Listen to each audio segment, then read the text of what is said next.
So for marketing Fist of Awesome primarily, I basically went all out. I knew it was the first time I'd made a game which had real potential to get people's imagination going. And so I threw myself into it. I applied to as many different expos and conferences as I could, did as many talks as I could about kind of my background in game dev and how I was approaching doing Fist of Awesome.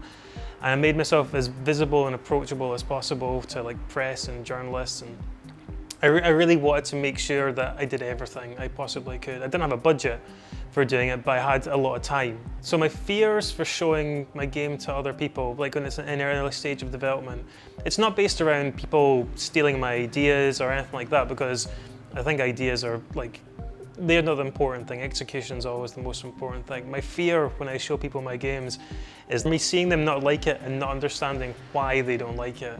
I think the greatest thing is when you show someone your game and they hate it, but you can very clearly see where they're getting frustrated and how you can solve that problem. One of the hardest bits of game development usually is tutorials. Tutorials are horrible and boring and fiddly and require endless iteration.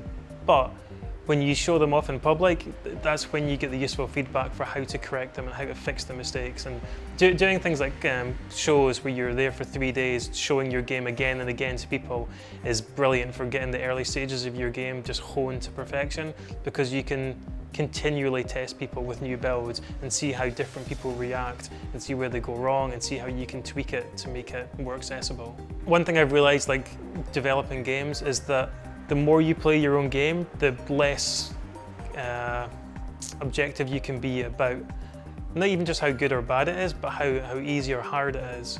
Certainly when I made Fist of Awesome, the first build I took to show off to people was way too hard, but because I've been playing it solidly for 4 months, I thought it was really easy. The first few levels of your game make them almost impossible to fail, because people will fail them.